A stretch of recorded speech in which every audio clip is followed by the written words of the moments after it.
All right. So let's go back to Aristotle, who surely everybody knows. And I wonder if you could even write down what I'm going to do next, right? It's a classic statement. All right. He said, all humans are mortal. Socrates is human. Hence, Socrates is moral. Not moral, mortal. Dies, right? Everybody's seen this before? And I'd be curious if we went back and talked to Aristotle, what kind of universes he was open to, right? I'm claiming that this logic follows no matter, what am I assuming? That humans are objects, but I don't know whether they're bananas or not, right? Mortal. Is he assuming that mortal means that you die? No, it's true no matter what you define mortal to be, right? It has nothing to do with the model, right? So this is what we're saying. We're saying for every object, if the object is human, then we're assuming that if the object is human, then it's mortal. We're assuming that Socrates is mortal. We don't know who Socrates is, right? But we can conclude that he's mortal, that whoever this object is, right? So here, to prove it's true no matter what, we have to have an arbitrary universe, right? We have to define the set of objects that we're considering to be human. We have to define what it means to be mortal, what it means to be Socrates, right? Which object is Socrates? So we have to define all of those things. And then what are we effectively proving? We're proving A and B gives me C, right? And you've all done the purple table. You're experts at it now. So how do you prove this? Deduction. You assume A and B, and you prove C. And more than that, when you assume A and B, you use separating ands to separate into A and to B, right? All right, so how might we do this? If we're doing it proof by cases, right? If A and B is false, then this sentence is automatically true, right? So by deduction, let's assume it's true. And during this, we're going to pretend for a while. You might say, why do I have these slides since we did the purple table so well? But maybe I made these slides before my purple table was so good, right? Or maybe people are jumping into these slides without doing the earlier slides, right? All right, so what are we doing? We have an oracle that assures us of this, right? And we have an oracle that assures us of that. And I write when I'm doing an informal proof on the board, I have these little circles which say who's doing what, right? But if you're writing this up on a test, you could still say line 1, right? You could still say deduction, right? Or you could, right? We're assuming these two statements, right? So, or you can put it in more English. You could say line 1, my oracle's assuring me of this, right? Line 2, my oracle's assuring me of that, right? And then you might have seen I posted yesterday a set of descriptions of questions, and what I always do when I'm making up a test, I write down the answer almost before I write the question, and then I say, what are people going to not do what I'm doing, right? Because I want everybody to do exactly what I'm doing, so the marker's easy. And I noticed that I had a lot of statements. Hey, this is my goal. This is my goal, right? Why? Because if you're reading, the goal is usually down here in the proof, right? And having a little reminder once in a while what the goal is doesn't hurt, right? For example, I can say my goal is to prove all x, something's true, right? So I could say that's my goal. And then I could say let x sub say Forall be an arbitrary object. Then I can repeat, what's my goal, right? My goal is to prove that the statement is true for this object, right? We can restate our goals periodically. And why are you doing that? Well, it could help the marker, but quite frankly, it could help you, right? To refocus what our goal is, right? So here I'm stating what's my goal, right? Right, but look at, I'm stuck. I don't know anything, right? So I come up to my oracle, and she is assuring me that something is true for all x, right? So what can I do? I can give her an object, x. And what do? I say, hey, let x be Socrates, right? And then she assures me that if Socrates is human, then Socrates is mortal, right? We've made it, instantiated it, right? And then the other oracle assures me that Socrates is human. And then from the modus ponens, I get this, right?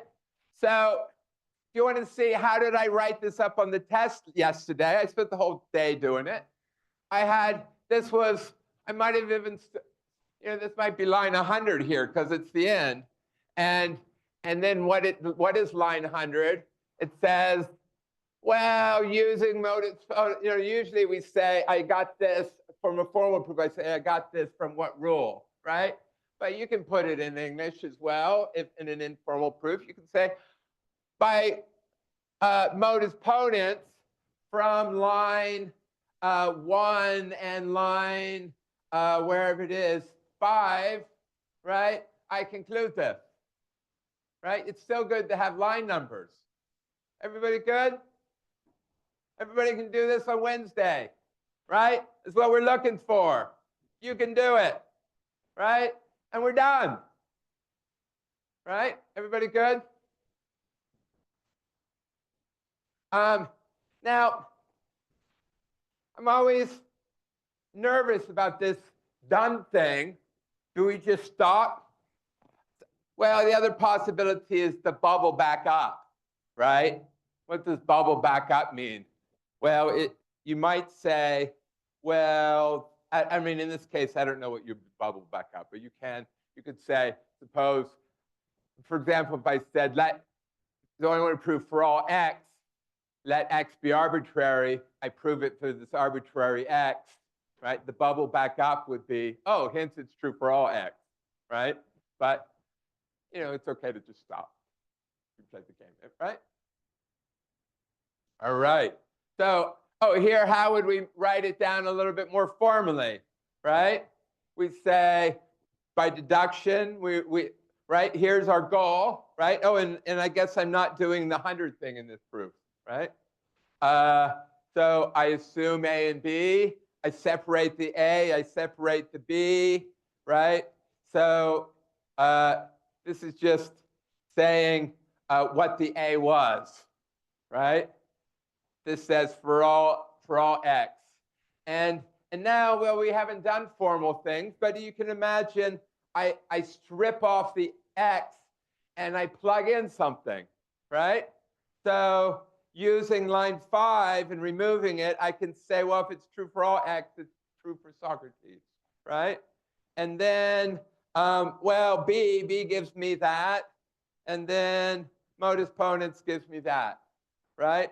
And then we conclude, right? Everybody good?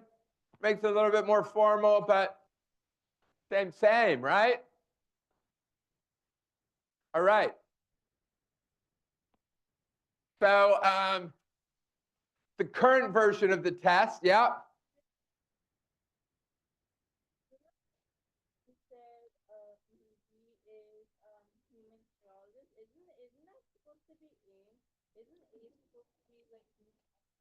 I might have gotten A and B mixed up. Here, I don't know. B. It looks like B to me. A, B. Are we good? Professor, I have a question. Oh, yo, God. Yeah? Can you explain line 5? Oh, line 5. See, here, why did this is something I do sometimes, and you can too, is I didn't write this whole thing here because it doesn't fit here, right? So people are going to have to assume that that's A and this is B and this is C. And then line 5 is just writing down what A is. Is that your question? Oh, okay, that just makes sense. Thank you. Yeah. Yeah.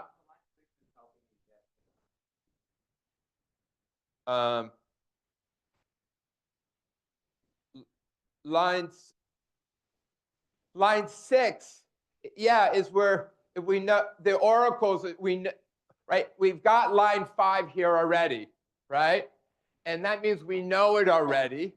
And that means we're treating it as an oracle, right? We're using it. How do you use for all? Well, if you assure me something's true for all x, I will say, what about Socrates, right? And that's what 5 and 6 are saying. Oracle's assuring me for all x, and I'm saying, great, what about Socrates? And she says, yes, it's true for Socrates.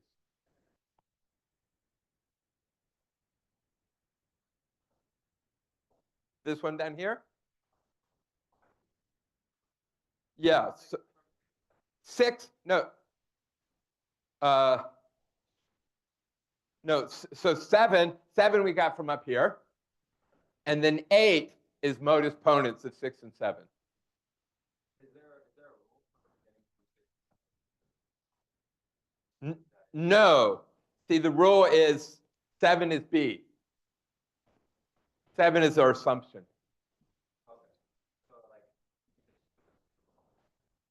Well, here, right, so, yeah, so I wrote, right, we want to prove that assuming this, you get this, right? So I want to write down assuming this and this, right? But it won't fit on the slide, right? That's all we're doing here is we're getting it so it doesn't fit, so, right? Yeah?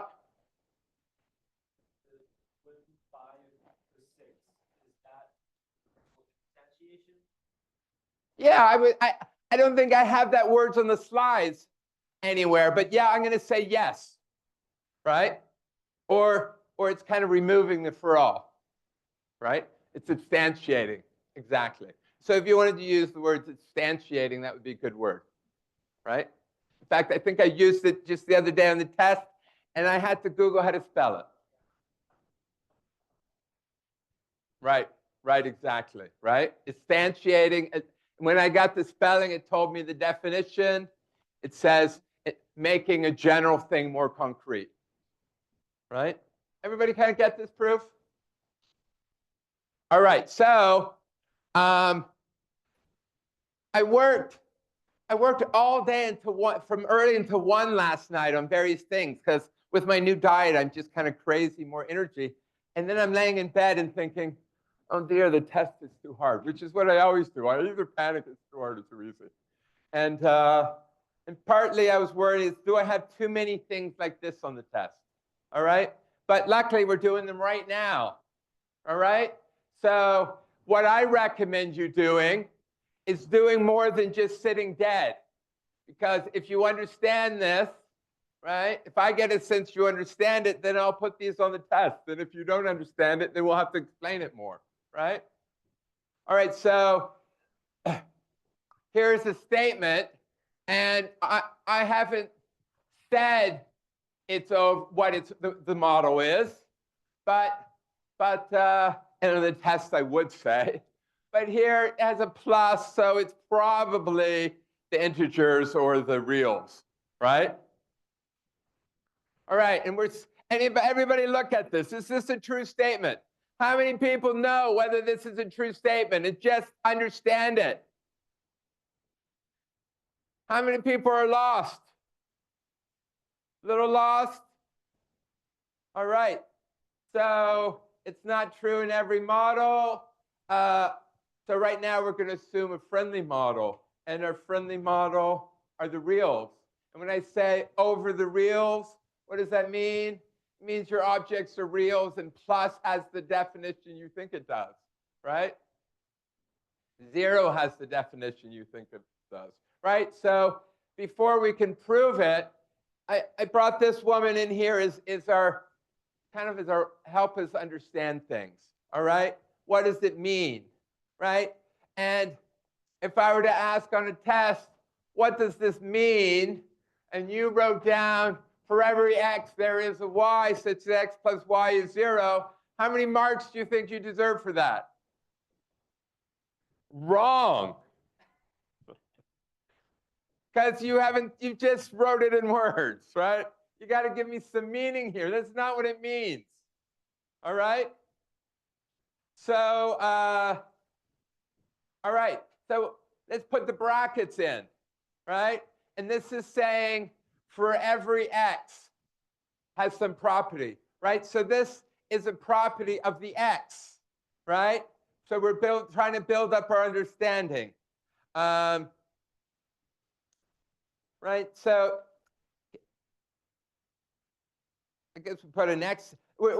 Here in this sentence, we're going to say that z is a free variable, right? You see that? Where's my little arrows? They're not up there yet, right? The x, we say it's bound by the Forall, right? And the y is bound by the exist. So they're kind of like local variables within your code, right? While the z is a global variable, right? It's specified by some outside world. And so the reason we're doing this is to say, what is this sentence about? And I'm going to say it's most about z, right? Because for some values of z, well, actually, for all values of z, it's true. But it could be that for some z, it's true, and some z, it's not true, right? So I'm going to say it's about z. Right? So that's what I'm saying. It's most about the z. In this case, what is it most about?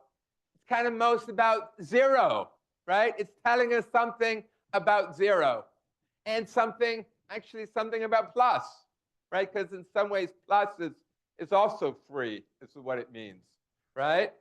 And then what is it next most about? It's most next about the x, right? What is it saying? It's saying x, every x, every real number x has some property, right? So if you want to say what this sentence means, you could say, what does this sentence tell me about 0? Or you could say, what does this sentence tell me about x, right? Every x has some property. What is that property that every x has, right? All right, so I like to build up meaning from the inside out. Yeah?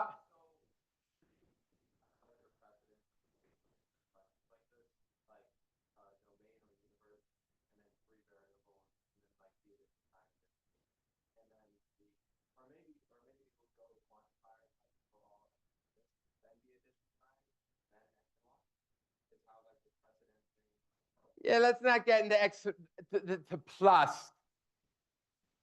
Let's talk about our objects, right? So your free variables and your constants we're really stating something about them first. And then you go from the outside. It's stating something about x, right? And since we're trying to ask, what does this say about x? Let's strip off x, right? So here, I stripped off the Forall x, I stripped off the exists. And now you'll note free is green, right? I always try to use colors to be meaningful things here. And so green in this sentence, X and Y is green.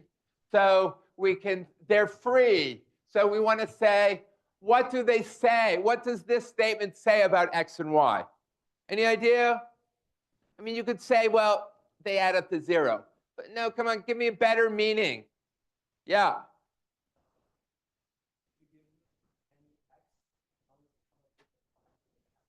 Yeah, and what is that Y? Exactly. It's the negative, right? Right? You could say they add to 0, but I want more meaning, right? They're negatives of each other. In fact, do I say it here more formally? I would say this is half is the multiplicative inverse, and minus 2 is the additive inverse, right? Everybody buy that? It's the additive inverse. All right, so we could state that here. Y is the additive inverse of X, right? There's a statement, right? That's what this is saying, right? You see how we went into the middle and we said, come on, what is this saying about our free variables as a sentence, right? And you're saying it without worrying about the Forall doesn't exist yet. Just what is it saying about our free variables, right? Everybody got that? And the better you can have meaning here, the better it's useful it's going to be to you in the world, right? And the more marks you're going to get. All right, so now we have that, and now we come a little bit further, right? So we're no longer saying, what does this say about X and Y? We're saying, what does it say about X, right? It's saying what? What is it saying about X?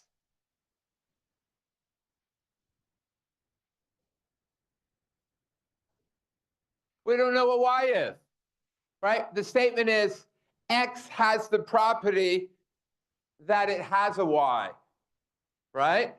That's what it's saying. What's true about X? It has a Y. All right, so what does that mean? Write that down, right? Follow what you set up here.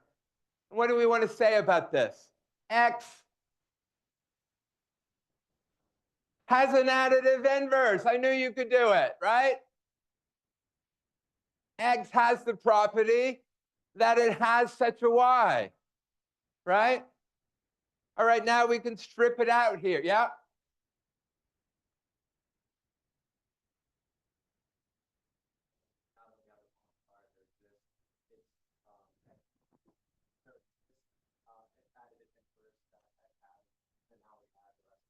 Yeah, but I'm going to change. I'm not as, well, it is a free variable, so it could be an implied for all. But I'm using it here more as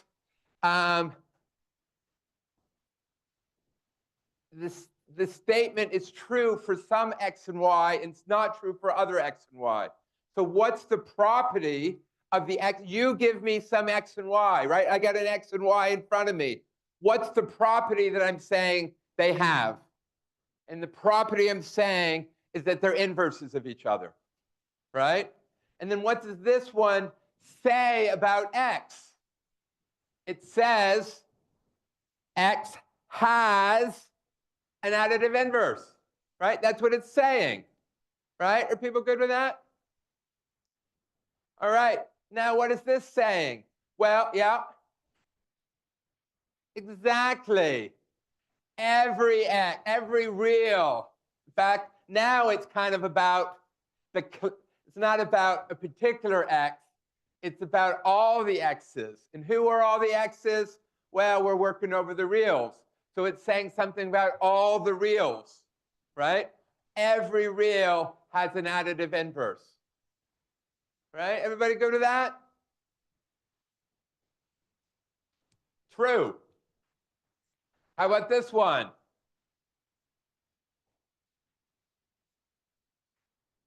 Doesn't look good. Everybody? All right, so let's go through it again here. X is the additive inverse of Y. Now, I must admit, I cheated a little bit here, right? Because you notice on the first one, I said y is an inverse of x, and here I switched it to x is an inverse of y, and I cheated because I knew where we were going, right? And how do you cheat? I don't know. Hopefully you can cheat too, right? Everybody see this? All right. Now what are we saying? We want to say something about y, right? Y has the property that everything is an additive inverse, right? It's saying, this is saying every real is the additive inverse of x, right? Is that true?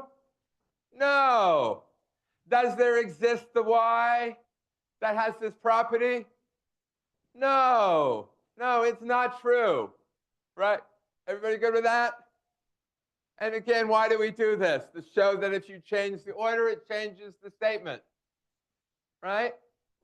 Are people good with these? Yeah?